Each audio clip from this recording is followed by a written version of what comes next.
करनाल प्रशासन ने उन लोगों पर सख्ती बरतनी शुरू कर दी है जो बाहर से आते हैं, अपनी ट्रैवल हिस्ट्री छुपाते हैं, वह सीधा घर चले जाते हैं, जबकि उनको पहले टेस्ट कराना चाहिए था। क्योंकि जिस तरह का एक एग्जांपल जो है चमन गार्डन के एक व्यापारी ने दिया, पढ़े लिखे होने के बावजूद भी नासमझी करी, लापरवाही की, जिसके कारण आज उनके पूरे परिवार के 7 लोग जो है कोरोना पॉजिटिव आ चुके हैं। हालांकि राहत भरी खबर है कि उनके जो कर्मचारी थे, 11 कर्मचारी, 2 उनके पार्टनर और 2 उनके बेटे, राहत भरी खबर है कि उनके टेस्ट जो है नेगेटिव आए हैं। और इस बारे में बातचीत करने के लिए करनाल के उपायुक्त निशांत कुमार यादव हमारे साथ लाइव जुड़ रहे हैं और हमारी अपील आप सभी से है, काफी महत्वपूर्ण जानकारियां देंगे और इसलिए इस वीडियो को करनाल का हर एक शख्स शेयर जरूर करें। सर, क्या कुछ बताना चाहेंगे? एक बड़ी लापरवाही की गई दुकानदार की तरफ से और उनके खिलाफ हालांकि मामला भी दर्ज कर लिया गया है, पूरे परिवार को कोरोना हो गया, क्या कुछ मैसेज पूरे करनाल जिले के लोगों को देना चाहेंगे?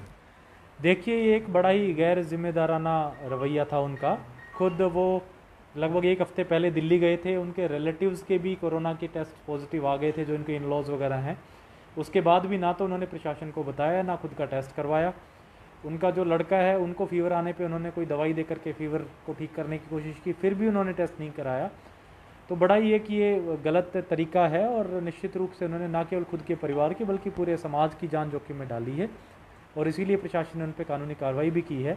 मेरी आगे सभी से अपील रहेगी कि जो भी ट्रैवलर्स हैं, जो बाहर से आते हैं, दिल्ली से या कहीं से भी, वो ज़रूर प्रशासन को सूचित करें, टेस्ट कराएं। कल्पना चावला मेडिकल कॉलेज में आज की डेट में लगभग 700 टेस्ट रोज़ाना किए जा रहे हैं, तो वो अपना टेस्ट कराएं ताकि एटलीस्ट अपने उन समाज को और अपने ज़िले को वो खतरे में ना डालें। सर, जानकारी मिली है कि जिस डेथ पे वह दिल्ली पर संस्कार पे गए थे वो भी कोरोना पॉजिटिव पाए गए और इतनी बड़ी लापरवाही फिर भी की गई। बिल्कुल, जो अपने जिनके ससुर के डेथ पे वो वहाँ गए थे, वो उनकी डेथ निमोनिया से हुई थी और उसमें उनमें कोरोना के लक्षण थे। उस वजह से फिर उनके परिवार के 6 लोगों का सैंपल दिल्ली में लिया गया और वो पॉजिटिव मिल गए थे। तो उस समय फिर उनको निश्चित रूप से यहाँ कल्पना चावला में खुद का टेस्ट कराना चाहिए था और प्रशासन को सूचित करना चाहिए था। लेकिन ये सब करने के बजाय वो दुकान पे जाते रहे, बाकी लोगों से मिलते रहे, जो कि बहुत ही गैर जिम्मेदाराना है और इसके लिए उन पे कानूनी कार्रवाई बनती है। सर, एक रात भरी खबर है कि उनके एम्प्लॉइज के और उनके पार्टनर्स के और उनके बेटों के जो टेस्ट हैं वो अभी फिलहाल जो रिपोर्ट आई है वो नेगेटिव आई है। बिल्कुल, उनके जो आसपास के लोग थे, हमने लगभग 60-70 टेस्ट करे हैं, जो जिन जिन लोगों से वो मिले थे, जिन जिन लोगों के संपर्क में थे, और उनमें से उनको परिवार के लोगों को 7 लोगों को छोड़ करके बाकी सब लोग नेगेटिव आए हैं। लेकिन फिर भी ये करनाल के लिए बड़ी चिंताजनक बात है कि इतना सारा प्रचार होने के बाद भी पढ़े लिखे लोग भी इस तरह की गलतियां कर रहे हैं। ऐसी परिस्थिति में सरकार और प्रशासन पे निर्भर होने की बजाय अगर हम खुद अपना रवैया सुधारेंगे, आदतें इम्प्रूव करेंगे, तभी इस महामारी से बच सकते हैं। अदरवाइज़ तो हम बहुत सारे लोगों को नुकसान मामला भी दर्ज किया गया।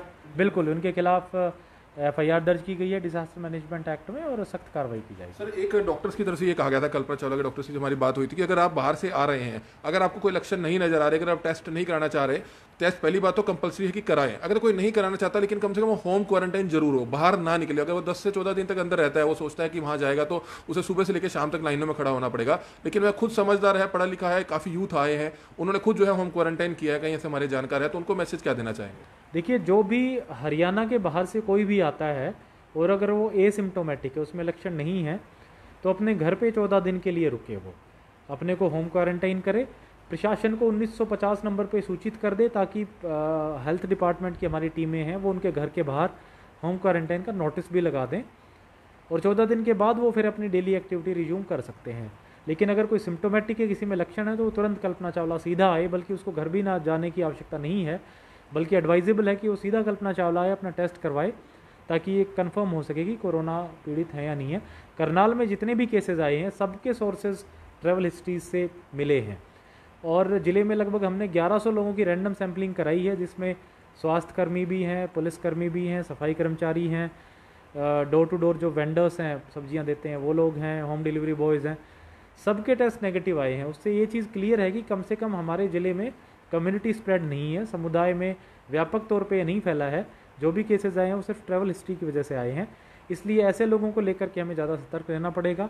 पड़ोसियों से, लोगों से भी प्रबुद्ध नागरिक होने के नाते मेरी अपील है कि वो प्रशासन को, अगर उनके पड़ोस में कोई भी आता है और अगर वो टेस्ट नहीं कराता है, अपनी जांच नहीं कराता है, तो उसको ज़रूर जो हमें सूचित करें, हम कंपलसरीली उनकी जांच करवाएंगे। सर, पिछले हफ्ते US से काफ़ी नौजवान आए थे जिनको भारत सरकार की तरफ से, हरियाणा सरकार की तरफ से लाया गया था।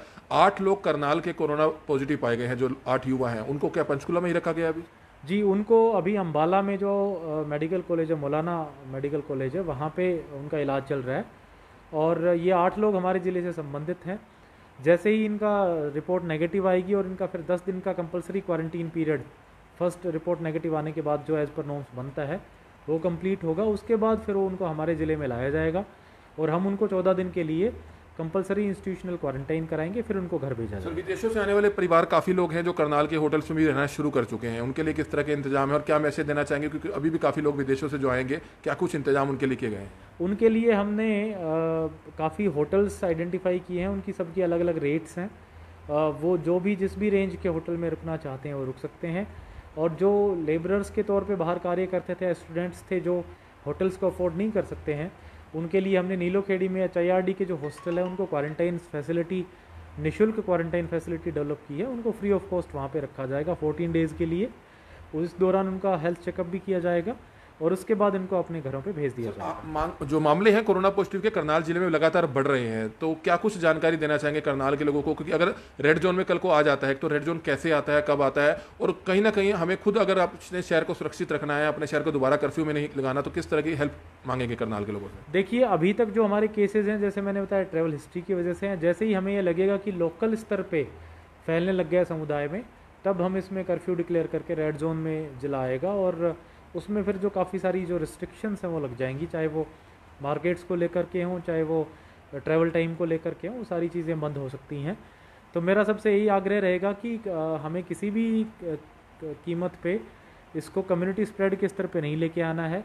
जो भी लोग बाहर से आए वो अपने आप को क्वारंटाइन करेंगे और जो हमारे ज़िले के लोग हैं वो सब अगर मास्क पहनेंगे तो काफ़ी हद तक संक्रमण का फैलाव रोका जा सकता है। इंस्टीट्यूट्स, स्कूल्स और जिम्स अभी बंद ही रहने वाले हैं? अभी बंद ही रहेंगे और इनफैक्ट जो लॉकडाउन 4 के बाद की जो कार्रवाई है, जिस तरह के हिंट्स केंद्र सरकार से, राज्य सरकार से मिले हैं, तो ऐसी संस्थानों को जो गैर ज़रूरी हैं, जो बहुत ज़्यादा इमरजेंसी वाले नहीं हैं, उनको खोलने के बारे में अभी तक कोई भी निर्णय नहीं हुआ है। ये चीज़ें बंद रहेंगी। सर एक शादियां काफ़ी टलती जा रही थी, लोगों ने डेट एक्सटेंड कराई कि अगले महीने कर लेंगे, अगले महीने कर लेंगे, तो उनके लिए क्या मैसेज देना चाहेंगे? कितने लोग शादी कर सकते हैं और किस तरह से परमिशन उनको लेनी पड़ेगी और अपने घर पर ही फंक्शन करना पड़ेगा क्योंकि होटल सभी बंद है? जी बिल्कुल, अपने घर पे ही फंक्शन करेंगे। संबंधित सब डिविजनल मैजिस्ट्रेट से, SDM के यहाँ जा करके अपनी परमिशन ले सकते हैं।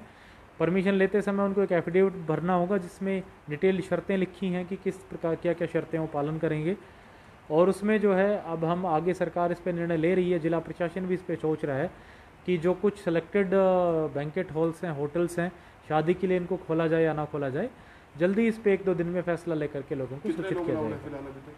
अभी तक 20 लोग अलाउड हैं सिर्फ, और जो एफिडेविट SDM को दे रहे हैं वो, उसमें हमने स्पेशली इसका जिक्र किया है कि 20 से ज़्यादा लोग वहाँ पे नहीं आएंगे, ना ही वहाँ खाने पीने की चीज़ें सर्व की जाएंगी और एक बिल्कुल सिंपल तरीके से शादी कंडक्ट कराई जाएगी। शुक्रिया। तो ये आपने देखा करनाल के उपायुक्त निशांत कुमार यादव जो है लाइव करनाल के लोगों को काफी महत्वपूर्ण जानकारियां देते हुए नजर आ रहे थे। अगर आप बाहर जाते हैं, बाहर से दोबारा यहां आते हैं, तो ट्रैवल हिस्ट्री छुपाए जाने पर और आपके खिलाफ सख्त जो है मामला दर्ज हो सकता है अगर आप टेस्ट नहीं कराएंगे। क्योंकि करनाल के चमन गार्डन में इसी तरह का एक बड़ा मामला सामने देखने को मिला, जहां पर कपड़ा व्यापारी दिल्ली से आते हैं, आते ही वे अपनी ट्रैवल हिस्ट्री छुपाते हैं, हॉस्पिटल में जाकर अपना मेडिकल टेस्ट नहीं कराते हैं, तब जाकर उनके पूरे परिवार के 7 लोगों को जो है कोरोना पॉजिटिव हो जाता है। तो निश्चित तौर पर हमने इन चीजों का ध्यान रखना है। उनके खिलाफ मामला दर्ज हो गया है। बार बार लोगों से अपील है कि अगर शहर में इसी तरह से कोरोना के केसेस बढ़ते जाएंगे तो आपको जो तमाम रियायतें दी गई हैं, दुकानदारों को रियायतें दी गई हैं, वो सभी दुकानें बंद रह सकती हैं। फिर दोबारा से कर्फ्यू जैसे हालात हो सकते हैं रेड जोन में अगर करनाल आता है।